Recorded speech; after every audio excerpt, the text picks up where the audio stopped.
Warning: the following podcast features views and opinions that are likely to trigger the extreme fanboys and fangirls who disagree with them. Listener discretion is advised.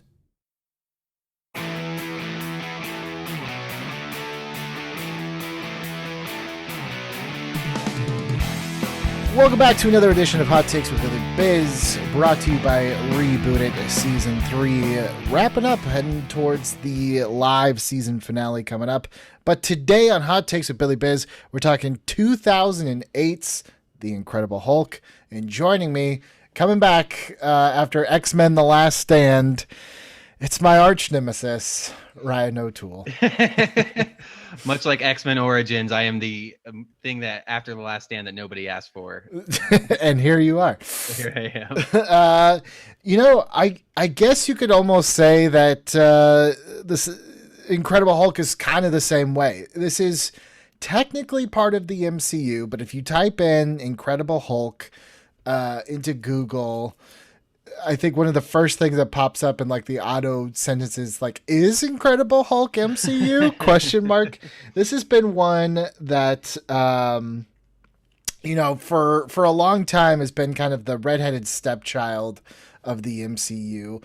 Let's take it back a little bit, because this one is actually more important to the foundations of what we know as the MCU today than I think people even realize. So way back, 2008, that was like the biggest summer of movies almost of all time. Whether Because that was Dark Knight was also that year, right? It was. I mean, whether they were all home runs or not is debatable. But you had Speed Racer, Indiana Jones, The Dark Knight, Iron Man, Step Brothers, The Mummy 3. Like, it was just like every single week was like a huge tentpole. And Iron Man kind of in a way overperformed. It was one of those movies that for a lot of us at the time was kind of like, well, this will be the one that holds me over until The Dark Knight. Basically anything that came out pre-Dark Knight was like, yeah, I guess this is fine until Dark Knight comes out. But Iron Man ended up in its own right becoming a massive success, kicking off the MCU. And this fared pretty well, or boded pretty well, for Incredible Hulk. Iron Man coming out in the first week of May, Hulk coming out, I think, in the second week of June. So you had two Marvels. Jesus. Essentially, you could, and I almost positive I did. Don't fact check me on this, but you could walk from a screening of Iron Man and just walk across the hall of the theater to go see Incredible Hulk. Oh, okay, yeah. Yeah, which like, was it was like that with Infinity War and Ant-Man and the Wasp for a hot second, too, which is pretty cool. Totally, yeah. There was, and I remember it was you could go see Black Panther and then walk into Infinity War. Mm-hmm. And then if you had like a 30 screen theater, like one of those huge theaters, you could theoretically go see Captain Marvel and then, Endgame. Yeah, one of those. Yeah, there's a huge movie theater near San Diego, and we had, this is from a couple Comic-Cons that we worked ago. I had a day off basically before, because I missed, like, the train was late, so I had to stay an extra day. And so I went and did that at their huge movie theater. And I do think they still had Black Panther screenings maybe at the time. But I did Infinity War and Ant-Man and the Wasp like back to back. I mean, and this was kind of the beginning of it. And I think really, like, this movie starts off with, let's just jump into the movie, because I feel like it all kind of gets, it starts in this place where it's like the first question that it asks you, or I guess you ask of it, is this a sequel to Ang Lee's Hulk? Yeah. Because they leave it in such a spot where it's like, if you want to, in your headcanon, it picks up, I think, in the same country that he leaves off in the first Hulk. It also, this movie, in my opinion, very smartly kind of skims past the origin. They give you, so I guess they shot about 70 minutes worth of origin stuff that was going to be interspliced through the film as like flashbacks. Oh, and then they got rid of all of that, and they put it was actually the guy who develops the Marvel kind of logo with like the page flipping within the logos. He was the one that actually cut together the opening credits of this movie to stick an origin story. And so that makes sense, because they look like they filmed it. that stuff that they're showing. So that does actually make a lot of sense. Because my first note when I was doing a rewatch was they do like a Spider-Man 2 movie intro to a movie that you technically have not seen. Yes. Now we've kind of seen it, but technically they are showing you what happened in a movie that does not exist. And they're just kind of, you're right to say that like there are the first elements of like, especially once they started bringing in Spider-Man and afterwards of the yada, yada, yada of just like, well, you guys know he's the Hulk. And which is so funny because I don't know how, like, look, Batman's origin, like, I feel like everybody knows Batman's origin. Everybody knows down Superman's. To the jewelry. Right. Everyone has at least a vague understanding that someone important died for Spider-Man. But Hulk's, I kind of feel like there was a lot of people that did not see Ang Lee's Hulk because it didn't get great reviews and it wasn't, the box office success of 2003 that they thought it was going to be. Or and a lot younger, like that would be my case. Like you were just too young, right? And especially if you were too young, then you definitely wouldn't know the origin from the old Bill Bixby series, right? With Lou Ferrigno. So this was kind of an origin where it was like, yeah, they know it already. It's like, but do we? I mean, right, and I think the montage does a well enough job of like, guy does experiment goes bad, bye guy, Yeah, I guess I think this is like, I mean, I think my biggest thing is I'm more on your side of like, I think our overall take of like that it shouldn't have been thrown away and it's not as bad as maybe its reputation is. But I do think it's a movie of just like a lot of missed opportunities for various reasons. And I do think like doing that montage, that Spider-Man 2 intro, that is that weird like half measure that they did of like, well, we're gonna yada yada it, but then we're still gonna show it explicitly, but just really quick and unsatisfyingly. And then you're not gonna see Betty again for like 40 minutes. And she's mostly just gonna be seen in vague pictures, seen about in corners and wallets until she finally comes up as a real person. And we're supposed to have all this emotional weight from what's happening here that's implied. I'm glad they didn't do the flashback route. I do think that would have been like bad, and like the flashbacks, because that's very TV, like flashback slice between a whole. They screened a test print of it with all of that in there, and I think people were confused that it was the Ang Lee stuff. That's kind of the feedback they got. They're like, why are you showing us this 2002 or whatever movie? Right. But you brought up something where you're like, it's kind of like this, it's this very simplified version. I almost feel like that's the biggest strength of this Hulk, which, by the way, I guess it probably goes without saying at this point, but I did not like 2003's Hulk, Ang Lee's Hulk. To me, it's kind of gotten this a little bit of a cult following, but I watched it again recently. It does. It's kind of one of those things where it's just like, it's this weird kind of misunderstood thing. But I watched it now and I was like, oh, this is like worse than I remember it. Like this is the comic panels and everything was just like, this is borderline like offensive. So I actually appreciate the simplicity, not just of like obviously the aesthetics, but I think Incredible Hulk is very much just kind of like a man on the run story. And it's, there's not a whole lot to it. And I can kind of understand why, getting bogged down in the like comic bookiness of like the gamma radiation stuff. It's like, if you must know, here's, the Cliff Notes with literally no dialogue. And also here's 5 Tony Stark logos so that that this is the same thing as the one. Right, yeah, they're all connected. Yeah. Right. There's like posters of Jeff Bridges' Obadiah Stane in the background and, shit like that. It is really the vague amount that we know about the universe so far, that much. Yeah, I mean, I think that's why I call it a half measure, because I think either they needed to just like not really show it at all and make it almost all implied, or like vague flashbacks of like how like sometimes he's in the shower and then for 2 seconds he sees the bullets coming at him, like those types of flashbacks. Like, because I think you're right, the whole being on the run thing is the coolest part of the movie. So I think it would have been a little bit cooler than just like, even if we just start just kind of there, and we just figure it out, a little bit more. Like, that's why I think is like, it's this weird in between of like wanting to make sure that like it's spoon fed to us, and so you're right, it does allow it to get straight to the good stuff, but then maybe it's like, maybe we could have just spliced it in a way that wasn't 70 minutes of flashbacks. Well, the thing is too, it's like, one of the biggest criticisms I remember of that Ang Lee Hulk is like, dude does not Hulk until like 2/3 of the way through that movie.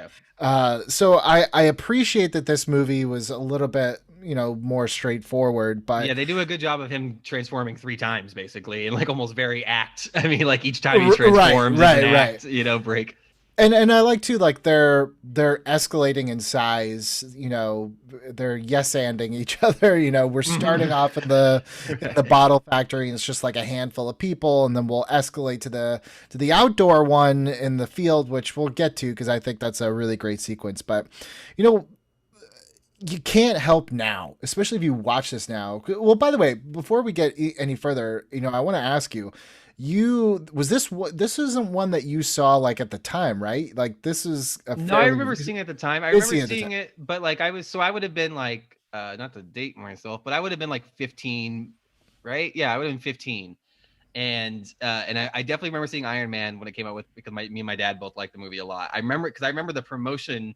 I think that's what you remember as a kid and as a teen more than anything is just stuff being promoted in between all your stuff. Like I remember every movie based off like just the commercials being the shoved TV down spots, yeah. And I just remember, and I think most of the TV spots were the college scene. That's what you were really seeing, like was the action that they were showing. And so I remember that a lot. And I do remember watching it and it being relatively forgettable compared to like what I remember, from Iron Man.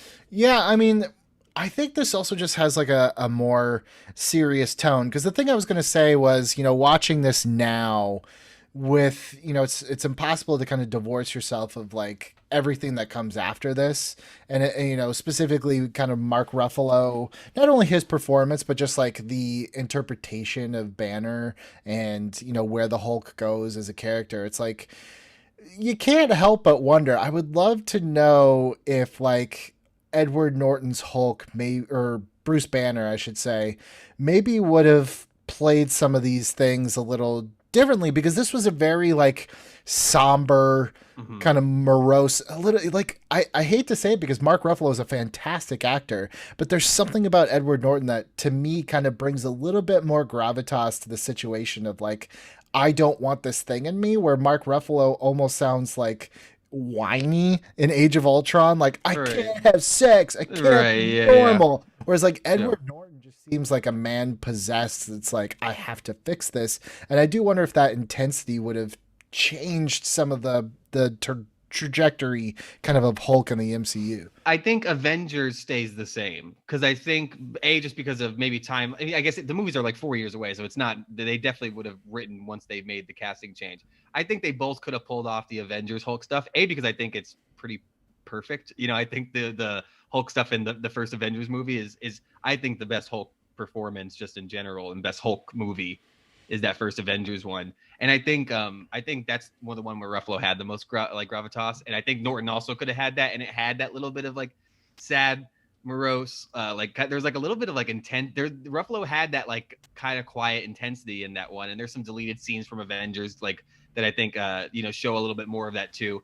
So I think that one would have stayed the same. I think definitely once you get after that, and he's having these like weird stylized romantic scenes with ScarJo and Ultron, that's when I think, like that's probably Ed Norton's not talking in weird like 30s code over that bar, like in that Ultron party scene where they're all dolled up. I mean, every time that I watch Ragnarok, I'm like, would Edward Norton do this movie? Like this just doesn't like, and that's not to say, because he does comedy. He does comedy, but it's like But I also think those are the two good ones. Avengers and Ragnarok are like the two, like I think like objectively good Hulk storylines and performances done in the MCU, other than his solo movie. Like, but think about this, because it's like when we talk about the character of Bruce Banner in Thor Ragnarok and the character of Bruce Banner in this movie, it's the same character. And I get it, characters are going to grow, they're going to change and everything, but come on, that is quite simply a very different character. And that's kind of where I feel like, when we talk about the Incredible Hulk, I think this one almost gets thrown out because the interpretation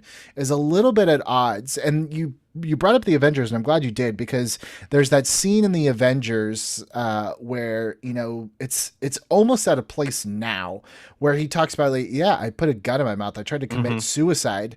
Yep. They filmed that. That was supposed to be the opening of this movie, and they're like, no, that's too dark. But I would it's have like, loved that. Yeah. yeah, and but again, like, imagine if that scene was in this movie. Like, it's just so out of sorts with what comes later that it's almost unfair to this movie that the character evolved so much. I think is the point that I'm trying to make. Oh, I agree, and you know, I think like you mentioned, Ang Lee has a like cult following now. I just from as someone who both for his job and just in general, I'm always reading comments and discourse from fans and viewers and from people who make the content. The Hulk, how he's treated throughout the MCU is a little, you know, it's the worst word in the world, but controversial. Like some people aren't really happy with what they've done with them in various ways. I think next to Spider-Man, he's the one who probably gets brought up the most of like people having some issues with the continued, you know, use and how they're being used in the movie, especially once they gave Black Widow her own movie. I think those were like the three biggest complaints you would get like from fans of various things. I think the Spider-Man is its own, you know, you could do 3 podcasts on like the whole, like what's going on with the Spider-Man discourse. But I do think there's a lot of merit to the Hulk discourse of just like you said, him putting a bullet in his head in the Arctic with some Cap Easter egg in the ice, you know, him being like suicidal in Antarctica, and him, you know, dabbing in a diner next to Paul Rudd. That's a lot. That's a lot to digest. Jump. That's Yeah. a lot to digest. And so I do understand the interpretation of it. I mean, obviously the big elephant in the room, which I'm sure most people who are listening to this episode would know, is the reason why we don't get more solo Hulk, right? Like of the whole, like, you know, I mean, it's worth giving Universal. the 2-sentence kind of. It would be you know, Universal has the distribution rights to the Hulk character. If they made a solo movie, they would be making it to then let Universal make the money off it. So once this was a Paramount movie, the one we're talking about, or this was back when Disney was working with Paramount or Universal. This one was still Universal. It's right, the only Universal. Yeah. This was back when Marvel would have to use a Paramount or a Universal right, exactly. to distribute their movies. This was pre-Disney. And then after the Disney purchase, obviously. So, and that's just why like a solo sequel would never happen. Now, I think it's interesting. Like, I think also like Hulk kind of is the perfect supporting character in a lot of ways too, because of just how simplistic his overall nature is of the whole Jekyll and Hyde thing. Like, you really, there's only so many permutations you can do with it that sometimes, you know, like I do think not that he's a bad solo character as much as he's an effective supporting character. Like, well, I think you know, the most effective storyline for a solo Hulk movie is the one that you get in this one, which is Hulk is an affliction that I need to get cured.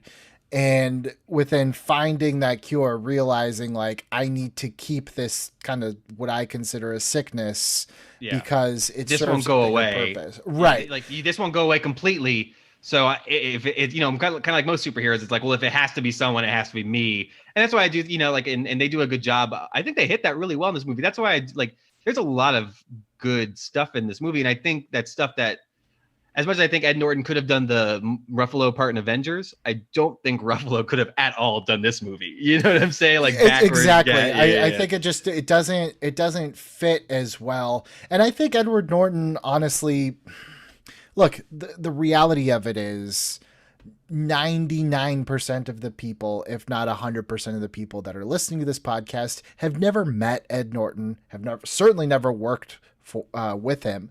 So we don't exactly know the behind the scenes stuff. There was a lot being said that he was not thrilled with the cut, that he kind of wanted his own creative control over the final release and was not happy. He thought he was going to get some script control coming in, and that was like a part of the reason why they were bringing. There's a whole big back and forth between him and the screenwriter Zach Penn, where, you know, Edward Norton basically came in, and this is apparently typical of an Edward Norton project, where Edward Norton comes in, gives his script notes, a lot of times will rewrite the script himself, and you know, I guess he had gone to Comic-Con either the year before or the year of, and during the panel had announced that he wrote the script.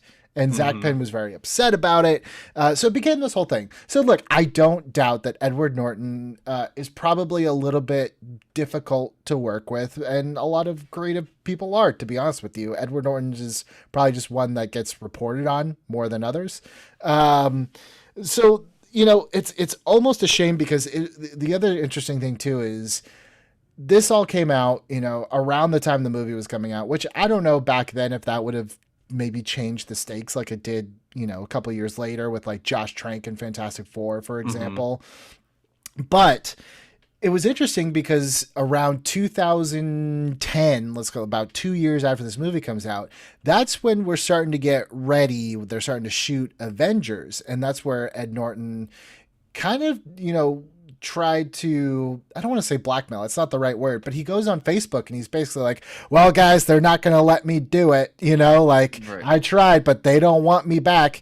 And then it was 2 years after Avengers, which would be 4 years after that Facebook post, where he was like, no, I didn't want to do it again because I don't want to be pigeonholed into superhero roles. Right. So it's this very like awkward saving of face. So yeah, I don't really know what happened there, but in some reality that exists out there, I would love to visit that Earth where his Avengers exists. Yeah. And I would love to see maybe, like in the world where Marvel, which seemed to sometime after Ultron have figure out its balance of control and collaboration. It seemed after Ultron and after they broke a couple of their directors, they were like, we can't get, we can't keep having that. So we gotta, and they figured out that right thing where like, I do think I think that's the biggest through line of like, this movie is like, wow, I wonder what this movie would be like if it was made in phase 2 or 3, And I also wonder what it would be like if just like, even if it was made at the time, but the whole apparatus of how we follow the MCU existed, which wasn't there. Because I think, like they would have maybe had a little bit more of a balance where if Ed Norton was coming in to have creative control, like they would have known where they were going and been like, yeah, sure, write whatever you want, as long as at the end he's here because we need him to go here. And as long as you hit these 2 things, and as long as these 2 characters are in it, and as long as Hawkeye shows up for a thing and says like, gotcha, and then like comes out, like as long as you hit those things and whatever you want in between, you can make whatever story. And I think that would have maybe been like a little bit better where you had the right parameters.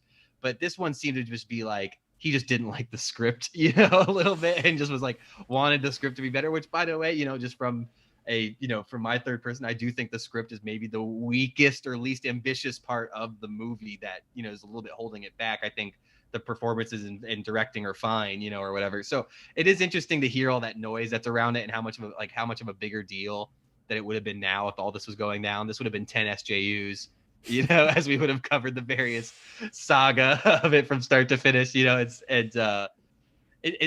seems so quaint now, but I do remember even just vaguely as like from the age I was of like hearing that stuff, and it was a big deal when not a big deal, but it was like, oh wow, there's a different Hulk, and they just kind of moved on with it.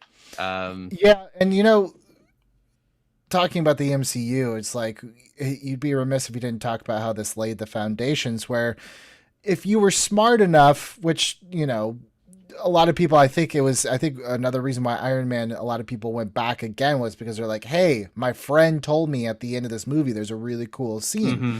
So you see Sam Jackson and Nick Fury and you're like, oh, the Avengers, that's cool. I wonder if they'll actually do it. And to have that kind of promise of an Avengers followed up so immediately within a month, they couldn't even, I love that in The Incredible Hulk, they can't even wait for the credits to roll before doing the post-credits. Oh, yeah. No. It's like, wait, don't leave. Ending number 2. And not only that, but it's like, even at the time, if you go back now on YouTube and watch just the end credit scene or whatever you want to call it, the Tony Stark scene of The Incredible Hulk, in the context of the movie that you just watched, that scene makes 0 sense. It makes no sense whatsoever because Tony walks up to General Ross. He's like, I hear you have an unusual problem. We assume he means the Hulk. And he's like, he's not there to talk about his relationship with Betty or whatever. Right. And he's like, what if I told you we're putting together a team? And immediately you almost don't care because you're like, oh, he's going to help Fury put together the Avengers. Like they said at the end of this movie, like these are going to connect. But when you logically think about it, he's like, wait a minute, who is he actually talking about? Because, the general doesn't have the Hulk. Right. So this makes no sense. Are you going to help him capture the Hulk to then bring him in? To the point, like this, it was so just like, I promise you guys we're doing this. Like this, like it wasn't thought that they made a Marvel one shot, which was their version of like just a quick 5-minute short film that they used to put in the Blu-ray releases. They did one called The Consultant, and I can't remember which movie came out that had The Consultant on it. It might have been It's probably Thor. like Thor. Yeah. But it literally tries to kind of not undo that scene, but kind of completely rewrite the context so it makes a little bit of sense. So if you're curious, basically what it is two SHIELD agents are like, hey, they want to release Blonsky, which is Tim Roth's character, the Abomination, from jail because they think that the whole fight in Harlem was Banner's fault. And they're like, well, we can't let that happen. And it's like, well, what if we sabotage it by sending someone that the general hates in to make it sound like a terrible idea? And so, like, so the whole It's like context, it's a prank to right? To Yeah. So the whole context is that like Tony was thinking about the Abomination, not the Hulk.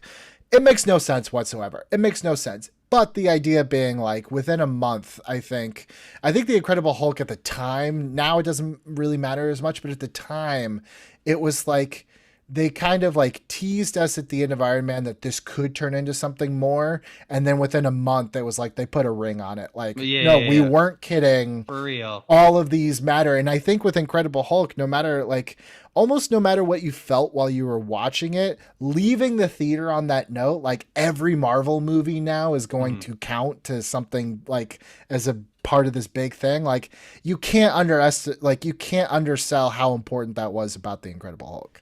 Yeah, absolutely. Yeah, no, it shows how much. I mean, yeah, it shows that there's a lot of significant stuff going on there that's being set up that like even compared to like Iron Man, like it's actually a lot more like MCU building in there that's like a direct link to all the things we're going to be seeing later that you almost really don't appreciate until you like look back after all. Like I mean, like we see the second successful super serum, essentially like this is they basically, which is also like this is a big deal that they basically for the first time ever are able to. I mean, I know there's half replicas and not quite like Cap's got the pure good shit, but everyone else like has Bucky and all those Winter Soldier people. But like they have Blonsky gets the super soldier serum and is just kind of like a Captain America light for like 30 minutes in this movie, and it's like it's like they're very much like referencing the doctor, his name is Erskine or whatever,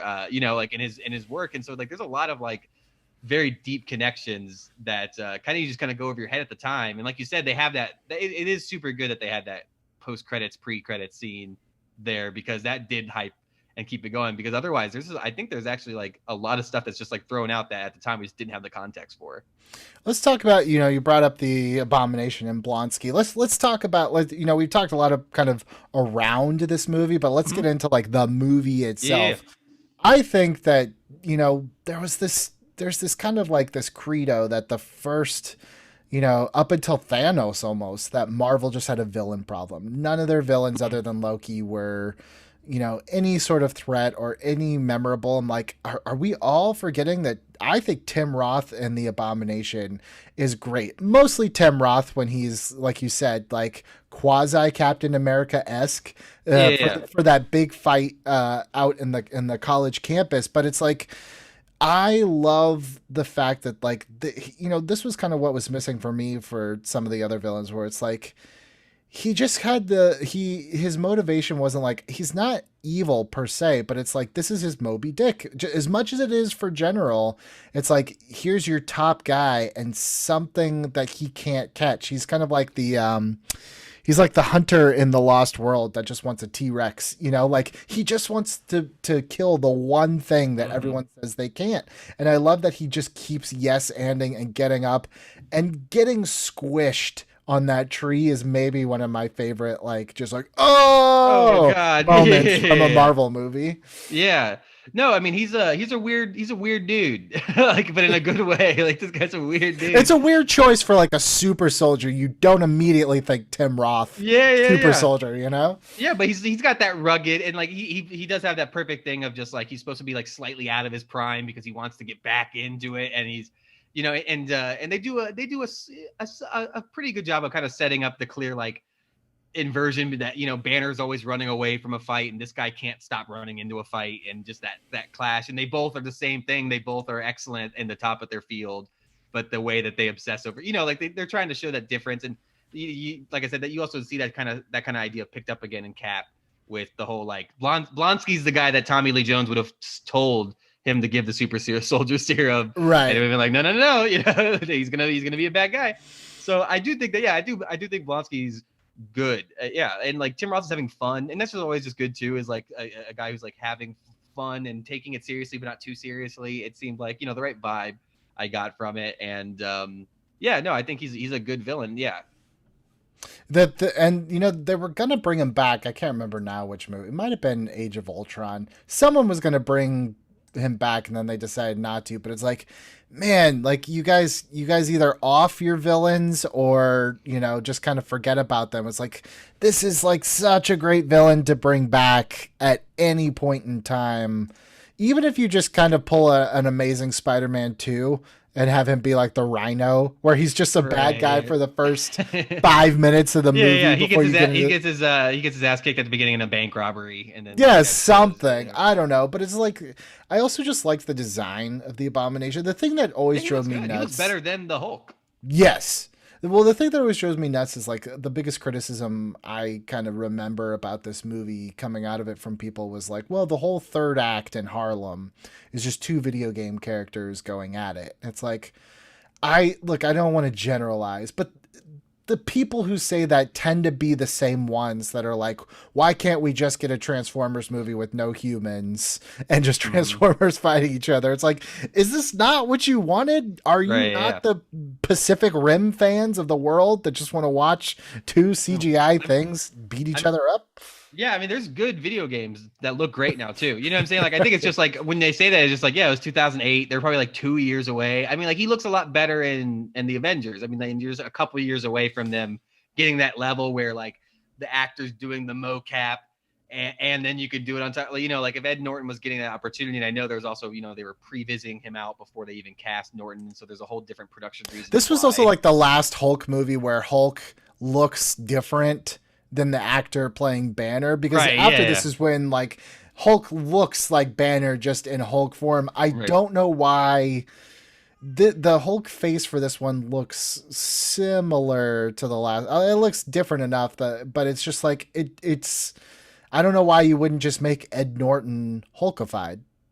Mm-hmm. Why change all the features? And they finally got over that, but it's just like, I feel like that's another thing that kind of makes this one a little bit like harder to swallow if you're watching marathon style, because it does look like a very different Hulk than what you're going to see for the rest of the movie. Even like height and power wise, it's definitely toned down from like the 95-foot like lime green Hulk of Ang Lee's, but it's not 100% refined. It looked good. I mean, and maybe that's just because of the setting, but that college, it did look good with the green grass and like the bright color. It looked fine. It did its job in that scene, but I think the other ones, it looked pretty, yeah. You know, and the only scene that now, like, I remember it actually looking cool back then, but watching it now I'm like, oof, was when when Edward Norton goes to see Tim Blake Nelson at the college, and they like purposefully invoke the Hulk as he's strapped down on that table. The whole like transformation, which was supposed to be cool, because every time that we see Hulk transform, it's a little bit of like, you know, cheaping out a little bit, and it happens kind of off screen. But we see it in infrared. Right. I was like, come on, I want to see it. And then I see it. I'm like, no, I don't want to see it. Yeah. Put on the infrared again. Put on the infrared. Yeah. No, I mean, the best transformation stuff they had was when they did do that, like not really show it in the factory, and they got some cool shots, like his eye with the light kind of going down it, and then the shot where like the explosion and flashbang of the grenades go off, and we just see the outline of, you know, like of the Hulk for the first time. Like that stuff's all cool, but you're right. I mean, I guess that's the thing. It's like, you know, this Hulk being a more dramatic take, a little bit more serious take, is I do feel like maybe the first Avengers did a little bit, but this was easily for me the best kind of like Louis Leterrier, the director, he knew how to shoot the Hulk. He knew how to frame the Hulk. He knew how to make Hulk look like a monster, which I definitely think on the helicarrier in the first Avengers movie, like Joss nails it. But then like it's just like the nature of the beast. If Hulk's gonna be out with other Avengers in the middle of New York City in like 9 o'clock in the morning, like it just isn't going to look, as dramatic. But this movie had the license to do those things, to have him be in the shadows so that, to have him in the dramatic, like in the rain with the lightning at night in Harlem. Like, even though maybe it looked video game, it still looked, I don't know. I just prefer how Hulk is treated, like aesthetically in this movie in terms of how he's framed and how he's shot. Yeah, I mean, the Hulk almost has that gravitas that you're talking about, not just the ruffalo. Right. It's like it has that same, just like, this is a big deal. And it has to be, because it also needs to be like, he doesn't want to transform. So when he does, that's a character moment. That is a thing that he did not want to happen that then happened. So when he becomes the Hulk, like, it needs to feel important because it's important to the main character. I mean, like, he did not, like, this is a disaster that he is this Hulk right now, versus the other movies. It's just a part of the plot, or, and other movies play with that too, but it goes back and forth. But in this movie, like, even down to the whole Days Without incident thing, which I think was really cool, and him with the heartbeat monitor and all that kind of stuff, like, for every character in the movie, the worst thing that could happen to them is him turning into the Hulk. So they treat that with the respect it deserves in the 3 times that they do it, kind of Harold style, where, like, by the 3rd time, then he finally chooses it. Which I honestly think too, it's like, without this context, like, it still works in Avengers, because the scene with him chasing down Black Widow in the helicarrier, I think that's a better version of the factory scene, like a slightly better version. But it's like, without this movie's context of like, really bad things happen when he turns into the Hulk and everyone's trying to keep him from turning into the Hulk. Like, you almost need that big of a setup so that when you have people encouraging him to become the Hulk in Avengers, like, I just feel like that's a bigger character arc than one movie. I feel like it should be, because this movie is all about what can we do to keep you from turning into this thing. And then the next movie is all about, how do we encourage you to turn into this thing when the time is right? Including the villain, like the villain's plot. Right. I'm trying to turn you. Yeah. They cram all of that into Avengers as if you didn't see this one, which, by the way, I don't know if Marvel wants us to watch this one. And not just because it's not on Disney Plus, because it's a Universal movie, but I remember the Marvel San Diego Comic-Con panel for 2017, and it was the reveal of Michelle Pfeiffer was going to be in Ant-Man and the Wasp, and it was Michael Pena was doing his little Ant-Man gimmick, and then but he was recapping the entire MCU with Paul Rudd, and he's like, yeah, so this guy is, he gets blown up in a cave, and then he becomes Iron Man, and then there's the Incredible Hulk. I never saw that one, and then there's Iron Man 2. There was a period of time, and I don't know if that's still the case, but it's weird because it's like they don't want you to think about this one, but yet they had no problem bringing back General Ross. Well, and now if they show it in a montage, they always give one shot to Hulk, and it's always Ross, and they'll just only show Ross and nothing else. Like, if they show Betty, it's like, part of her coat is on the side as they zoom in on, like, Ross. Poor Betty. I actually thought Liv Tyler was great in this movie. I mean, like, it's not a how do you say, extravagantly written character. It's not a career-defining performance, but I genuinely liked her, and I've never liked her. No, I could see why he liked her, But I guess that's the thing too. It's like the fact that, like, he doesn't even, forget mentioning her by name, he doesn't even mention or feel anything like I left someone behind in any future movie. It's like the odds of us seeing Liv Tyler again, I think, are almost zero. Oh yeah, absolutely. Well, no, but like, isn't that the thing with Marvel though, and even with DC and all these big universes now, where like something becomes so non-chance that then it starts to, like, in some weird like horizon, then switch over and build into becoming, well, that means that has to be the thing that they're going to do, because 5 years from now they're going to need to smack us in the butt and remind us to subscribe to Disney Plus, and like that will be like when Betty Ross shows up in She-Hulk in episode 8 at the end, and they get a week worth of news cycles of us being like, "Oh But my that's god!" like when it's going to be something more random, like when they're like Kat Dennings in WandaVision. You're like, what? Like, I feel like Liv Tyler's going to be cast in like Eternals 2 or Moon Knight. Right? Like, Yeah. sure. They're like, this is what humans are like, and they just show over. Yeah, I mean, that'd be cool if she just like showed up in the middle of a fight in Shang-Chi, like they're just kind of fighting in a lab, and she's like, guys, stop. Yeah, You're like, oh, I know her. Whoa. I mean, I think she did a better job than Jennifer Connelly. I don't think it was Jennifer Connelly's fault. I just think like, again, like this story. And Jane Foster's I mean, and Natalie Portman's a great actress, but like Jane Foster is no better.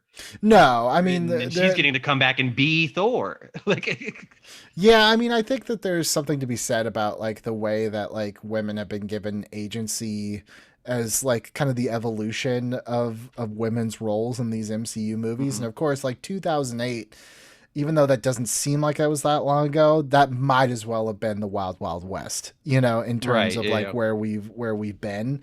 But I think, you know, the thing with Liv Tyler is like she still was like a character of action, even if it kind of seemed not even forced, but just like very like expository. It was like, I'm going to get you to this doctor. I'm going to help you do this thing. It was very like she had no agency of her own. It was basically just to help Bruce.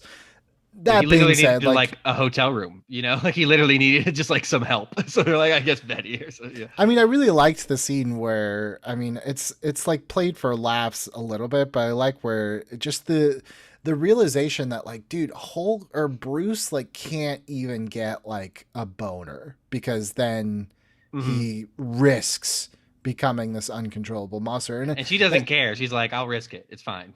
But I have renter's insurance on this. It's fine. Modern Family Guy it hasn't been going well. Man, poor Ty Burrell.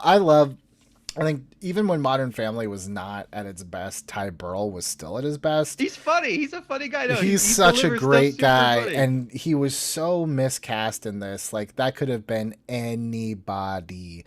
And I know that he was like, well, I want to do Doc Sam. I want to come back as Doc Samson. That character like is a thing, right? Like he Big becomes thing. a Hulk himself. Yeah, like and it's like, my dude, it's no, I'm so sorry. Like you just came in like.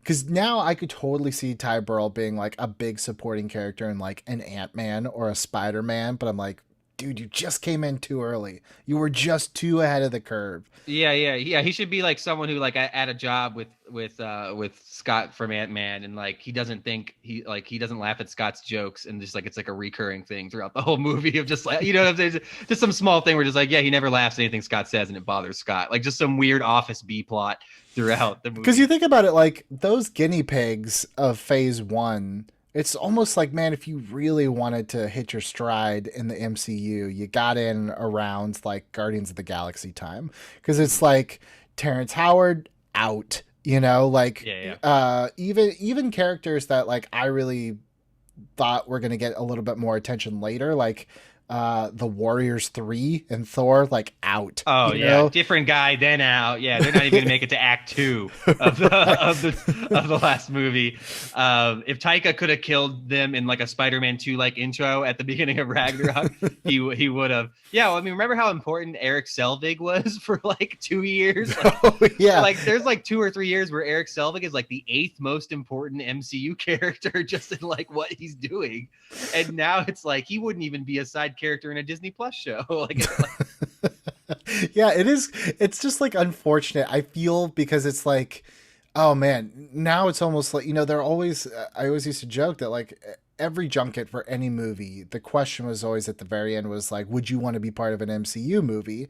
And I feel like as of now, the question has to be like, what's wrong with you that you're not a part of an MCU movie? Because there's just so many that it's just like, it's weird that you're not in anything. How have you not done this yet?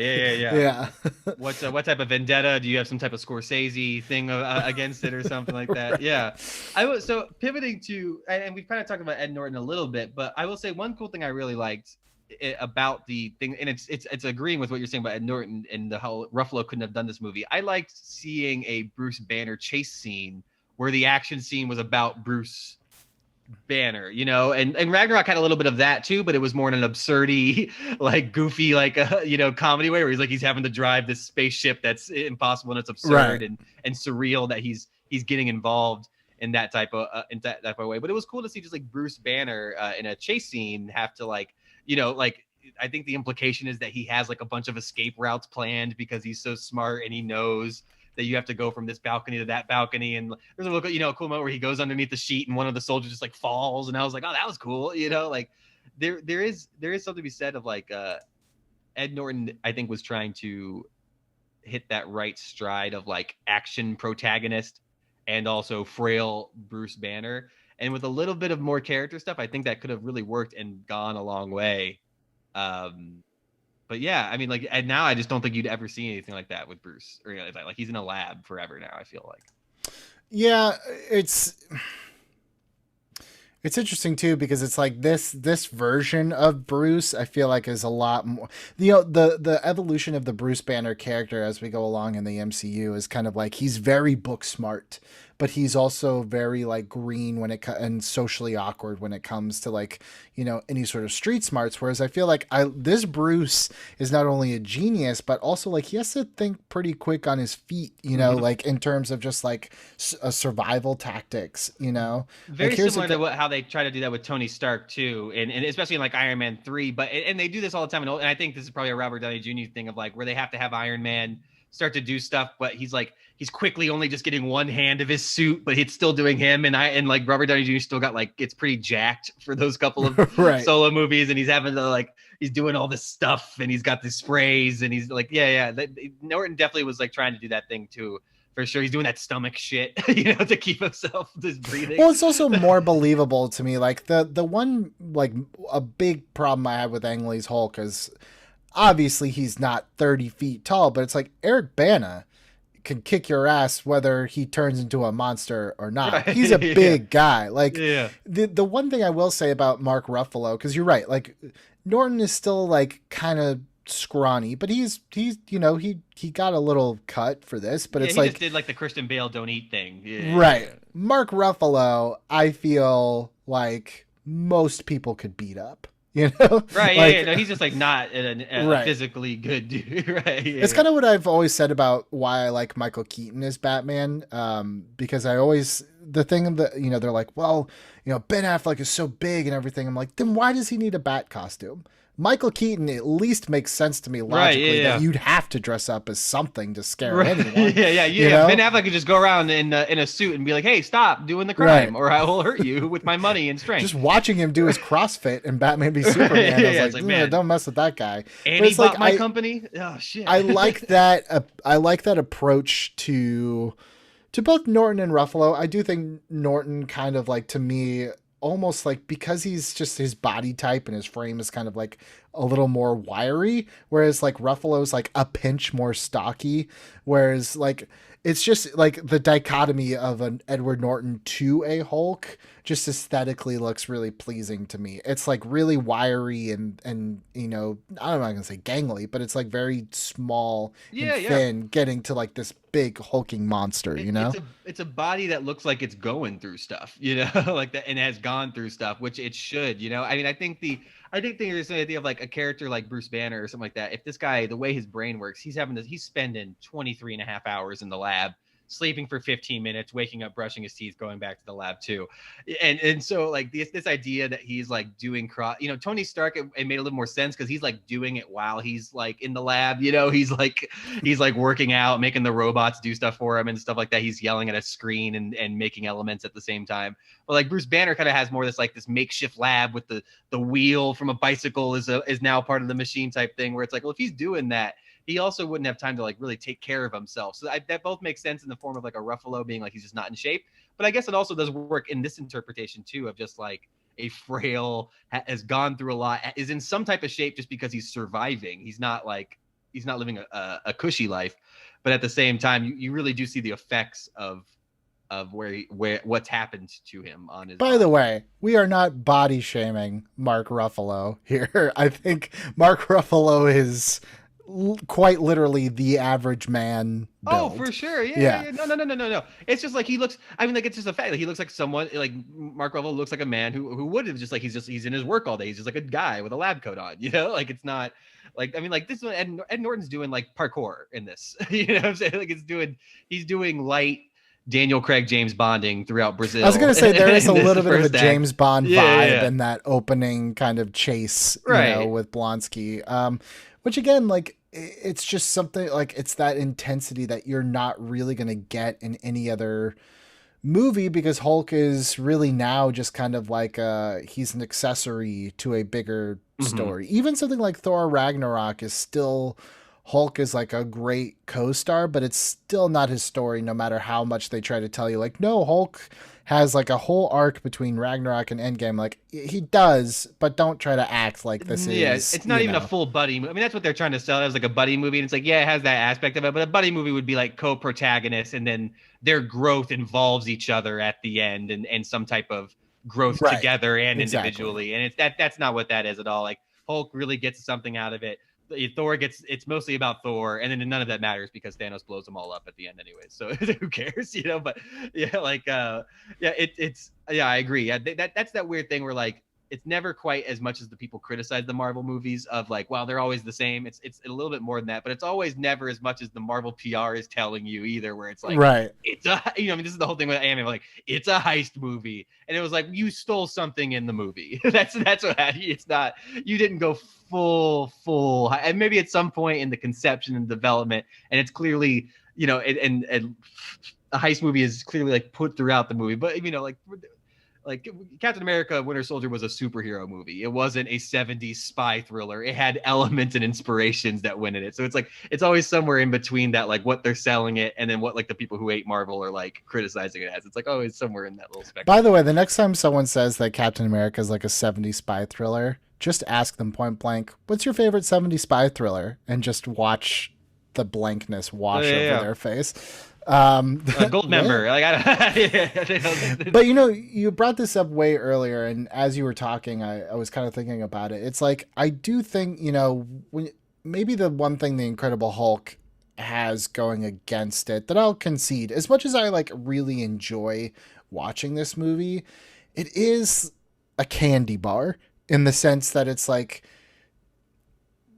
it actually, you know, when they say that they took a lot from the TV show, I see it now because it's like this is very much like an episode of the show where it's like the status quo doesn't really change. Like the movie ends and nothing has changed. Like Betty is still out of his life. Ross is still looking for him. Yeah, there's an abomination, but he's in jail, so he's not on the board anymore. But at any time could be brought in if they need to. Yeah. Maybe he has control, but again, like the ending is left ambiguous because I think they didn't quite know. I think the director even went on record and he's like, look, we left it so they could go one of two ways. Mm-hmm. One was that he had control over it and he's, you know, can summon it at will, or two, he can't, and we're just, you know, he'll be the bad guy in the Avengers. This was before Avengers came out. Which, if you know, knowing the comics origin of the Avengers would make sense, since it is the Hulk going crazy is what makes the team form. So it's like, they're taken away from that. After you watch this, and again, like I said, I enjoy this movie every time I watch it. I have a lot of fun watching this movie,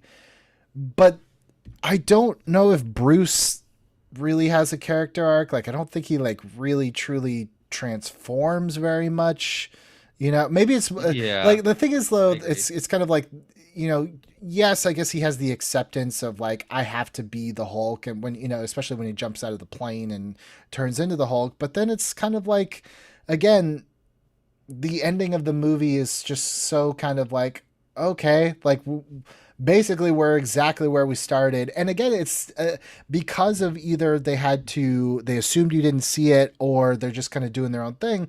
He kind of has the same arc in the first Avengers movie, which is, I don't want to be this thing, but something will persuade him to turn into it. So it's like this movie is very, as much as I enjoy watching it, it is very skippable. And a lot of times when I was doing like the massive rewatches before Infinity and Endgame, like I would just skip it because it's like, there's nothing here that is going to Yeah. inform anything later. You Yeah, know? for sure. Yeah, yeah. You replace that with like, like a chronological watching, and you do like the whole first Avenger, Captain Marvel thing, or you just do Iron Man, Thor, Cap, and go Pretty straight into the much. Avengers. Yeah. Yeah, yeah. I mean, like, it's so many half measures in so many directions. The studio only half kind of wanted it, like it likes it. The actor who was in it only kind of half liked it. The writer seems to have this history of being really good at bringing in brought in these projects to kind of get them started. Like you see Zach Penn's name everywhere, but also this is me just assuming a lot here. So I say that, but it does seem that maybe he's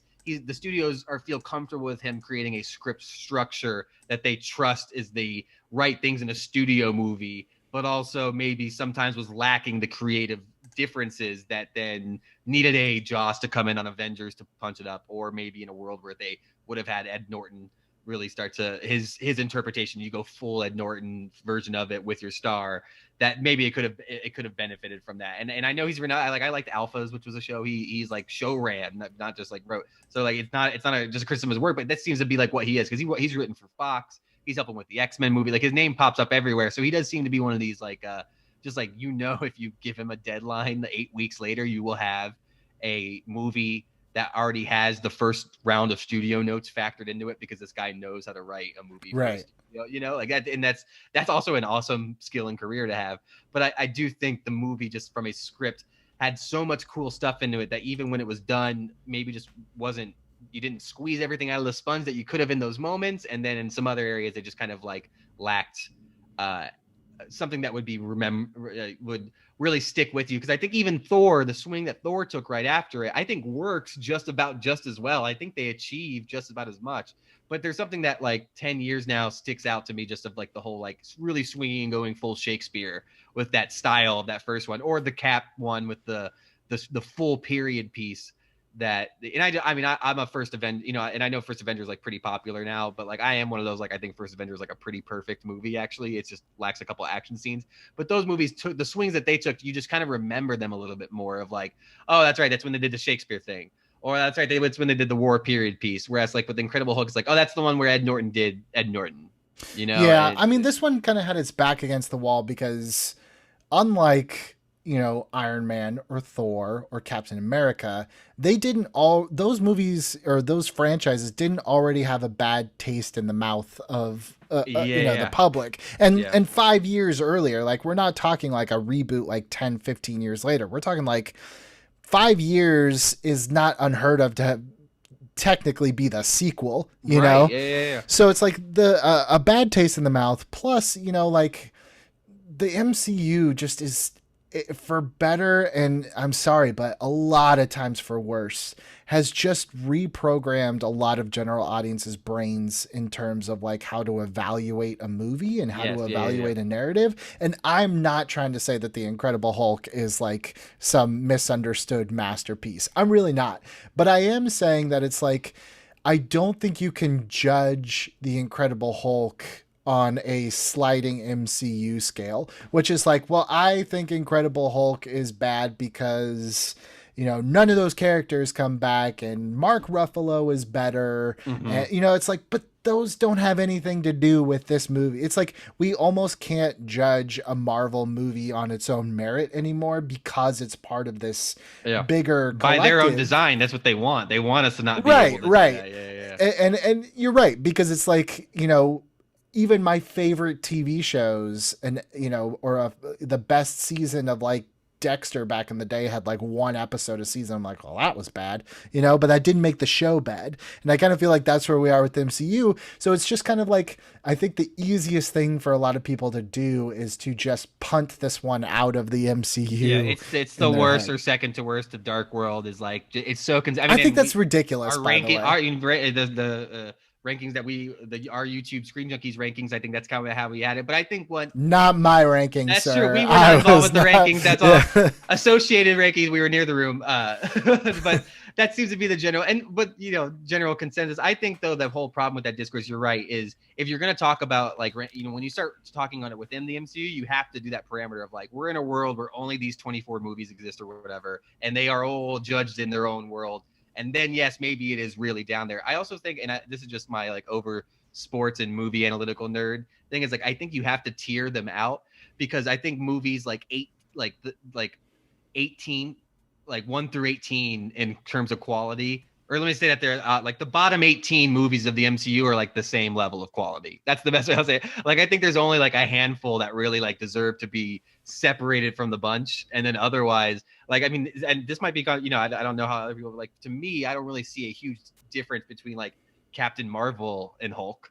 I think Captain Marvel actually very felt like a Phase 1 movie, and some people saw it as a negative. I don't think that's necessarily a negative, but I don't necessarily see a difference between this, and this might even be blasphemy, but like Guardians 2, which I thought was just like good, like good. I mean, there's so much more going on in Guardians 2, but like except for the few MCU movies that really stand out for me, like for me, it's like Winter Soldier. I think it's Civil War. And which I just like the Cap trilogy in general, that always stands out to me. And then I think Guardians and like the first Iron Man, I think those are like movies that like stand out above, even if they weren't in the MCU, if the Cap trilogy was its own, I don't know. I'm getting into like my own opinions here, but I'm just saying like there's this whole thing where like because Hulk is like movie second to last, people think, wow, it's bad. It's like, I don't know. I think it's like the same quality as like the movie that's like 15 spots ahead of it, and they're all just like kind of good. They're all tied for third, right? Yeah. It's like the few that everyone agrees are really good, and then the few that are like good, but only because they're MCU movies. Like I think Endgame is good because it's the finale. It's the finale of the MCU, right? I do think people are mixed on it as like how great of its own movie, but also it wasn't designed to be its own movie at all. So that's where you just start to get really, it's hard. That'll be an interesting one to like revisit like in 10 years where it's like, but I do think, just fast forwarding through entire hours of it. Right. Because I do think, it's like on the sliding scale, it's like, all right, what if this movie was made in 2010? And what if, Mark just the same Ruffalo, time that they made Thor and Cap, right? Like just that small difference. Yeah. And what if Mark Ruffalo, who by the way was the director's first choice before Ed Norton, ironically, I didn't know that. Let's say Mark Ruffalo was cast, but every single thing else about this movie was exactly the same.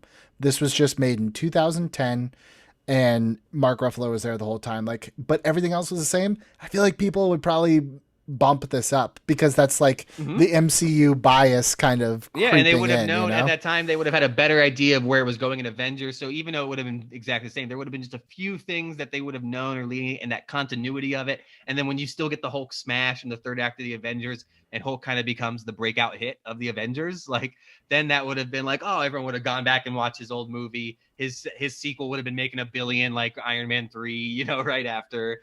And I totally. Even so, like this one, it doesn't quite yet have even like the Marvel aesthetic kind of look. Like no, it looks closer to like a Michael Bay movie or like exactly. It looks like super saturated. The colors are very saturated. It looks, it's hard to describe, but go back and watch like Wanted or some of the like, especially like a comedy or something in like 2008, and watch a movie to like a Marvel movie today. Like just the way that things are framed, the way that things are lit, it's like totally different. So it's like everything about the Hulk is just like a little bit too early. And I kind of wish that like this one had come out maybe maybe you did Iron Man, and then you did Iron Man 2, and have Iron Man 2 kind of be a little bit more of the follow-up of like, what was that Nick Fury thing? And then you did Hulk that same summer. So it was like 1 in 2008, 2 in 2010, and then the next year you had, Thor. Yeah. And I think maybe like even just having a little bit more time to be like, guys, because that's the other problem. And as much as like you don't want to lean on the MCU, it also too is like, no one expected Iron Man to be the hit that it was. It's, the whole Nick Fury thing at the end, I kind of liken it to the to be continued at the end of the first Back to the Future, where they did it as kind of like a gag, and then Back to the Future became such a big hit. They're like, we don't need cars, we have to actually follow up on this. So I think like the fact that like, I think Incredible Hulk would have been received so much differently, and kind of probably would have been made a little bit differently if they had seen what the success of Iron Man was. I also think probably not a ton, but I think a little bit more humor probably would have been injected into this one. Yeah, and there were some jokes in there that I think just would have been maybe, like I said, I think the jokes and just me as like a comedy nerd, like that when I talked about like some of the like getting everything out of the sponge, like squeezing everything out, like there's a really funny little joke where like, you know, they finally get to New York and they're like, don't you know, in the subway underground with a bunch of people and a thing. And she's like, all right, yeah, let me get a taxi. And it was so funny because I literally started writing a note as that happened, being like, oh yeah, because getting a taxi in New York is any better. And then it's like the movie obviously was setting it up for that, because then it just cuts the taxi's going crazy. He's basically doing Grand Theft Auto all over New York, and then his heartbeat monitor's going up, and Betty's all, and like that was funny. And like I just like, it also was just like, man, I don't. It's hard to explain of like where I'm saying the joke worked in the way that they did it, and I also feel like it would have been funnier for like 15 more seconds and like more memorable if they made the movie now. Like there was just like, I'm like, there was some, I don't know, like that could have been just slightly more funny in a way where it's like everyone's referencing that, like in all the reviews. That I don't know, like there's just like these little jokes where I was like, yeah, that was funny, but like now that would have been like a moment. That would have been like this huge moment, you know, like and all that kind of stuff. Like it's yeah, it kind of just coasts through some of the moments and stuff like that, where these movies are now self-aware that each moment is going to be dissected within its own context and within all the other contexts of it. And I think, yeah, I totally agree. This movie is so set up by the context of which it was. It actually kind of makes how decent it is. Like when you think of how much Fan Four Stick just absolutely like, you know, crashed and burned because of this, or even, you know, and I know you like the movie, but how for some people felt about Solo, you know, of just like the disjointedness of it, you know, like I actually would compare this movie to Solo, where it's like I actually don't think it's terrible as much as I yearn for the fully realized version that I hear about, you know, and stuff like that too. And you see these movies that just gets so overtaken by the context of it. And other than this, and like I guess Rogue One would be the other high profile one that like came out on top. I mean, Rogue One's probably the biggest victory of that. But otherwise, like this one is pretty good for like all the, you know, for the actor not doing press for it and not liking you, and the script writer having to go to the Writers Guild to make sure that Ed Norton doesn't get a writer's credit for the movie, all the way down to them not knowing what the MCU was, Iron Man being a way bigger, like all that context of it, like it still did a pretty good job. Yeah, there's a lot going on with this movie, not just within the movie, but outside of the movie. More It's than in the movie. There's more stuff way going more on than outside the movie. Well, let's be movie. real, probably way Right. more. And it's kind of a movie where it's like now, look, I don't want to generalize, but if you're like, what do you think about The Incredible Hulk? I didn't like that one. And I'm like, well, what didn't you like? I don't really remember much of it. You know, Yeah. it's, I just know I don't. And it's like, I almost feel like even if it's subliminally, like I said about like the San Diego Comic-Con, like they don't want you to think about this one. They don't want you to remember this one. They kind of want to move past it. I'm shocked that the Russos were able to successfully get General Ross back. There's seeds planted in this movie that I think, unfortunately, are just going to never grow. Tim Blake Nelson is the leader. Yeah, we're not seeing that, are we? See, but that's again, this is my whole thing. As soon as I say we're not seeing that, I know that the Marvel algorithm that's listening into this live recording right now on my phone, that's picking it up and directly sending Feige the things that people are talking about the most. Like as soon as something becomes such a no shot and then almost goes over the event horizon, it becomes like, oh, that's what they're gonna do. So all I know is that there's gonna be this one scene where Scarlet Witch and Doctor Strange 2 are running through a bunch of portals in the multiverse of madness, and at one point we're gonna run through the lab and we're gonna see the guy from Watchmen, Tim Blake Nelson. We're gonna see him and his brain's all big and he's doing that shit. Like I at this point I really don't write anything off. I mean, we're getting the Snyder cut for goddamn sake, you know. Like at this point, like what, and they're spending like $300 billion on it. So at this point, like what, I almost, as soon as I say something won't happen, I immediately then want to place $50 on that it will happen. I mean, maybe this will be the start of an Incredible Hulk-assance. On Maybe Peacock. maybe we'll maybe we'll get a Doctor Strange, you know, multiverse where it's like Terrence Howard and Edward Ty Norton. Burrell is there. He's getting to be his own. Right. Maybe they all exist. Maybe something happened off Darcy's screen. intern gets to come back. Oh, I liked that kid. The robot that he's mean to in Iron Man gets like a dummy. He gets to come back. They're all in some weird pocket Guy universe. Pearce. Yeah. But until then, or until Disney decides like a Hulk movie is worth buying out the distribution rights from Universal, which it doesn't seem like it is. Mm-hmm. Or how much they want to bring in the She-Hulk really is the other right thing. I mean, this one's just going to kind of live, like, I think people, it's so funny because I think people are kind of like, when are they going to make a deal so that the Spider-Man movies are on Disney Plus? I don't think anybody gives a crap if this movie ends up on Disney Plus or not. Is it not on Disney Plus? It's not. No, it's still a Universal owned. Oh, that's movie. right. I think I went and watched it the old Google Drive. That's right. Yeah, that's right. That makes sense. Yeah. I guess I forgot that it I guess it would, if it went anywhere, it would be on Peacock. Yeah, it's crazy. So there you have it, Incredible Hulk. It's definitely it's a table setter, and then it quietly exited while the table got set. While we all sat around the table. I'm not going to call it an unsung hero, but it's definitely worth, another watch. The movie walked so the Avengers could run, and then everything went from there. Yeah. This movie limps so the Avengers could run. Yeah, it does that stomach shit to the finish line where it's just breathing. Incredible Hulk. There you have it. It's worth a rewatch. Probably Peacock. I don't know where you can watch it. Yeah, sure. Actually, I do want to say, both the Blu-ray and I have the 4K of this movie. Whoa. Maybe some of the best like home theater demo movie that you can get. For whatever reason, this one is mixed. This would be the so perfect. Well.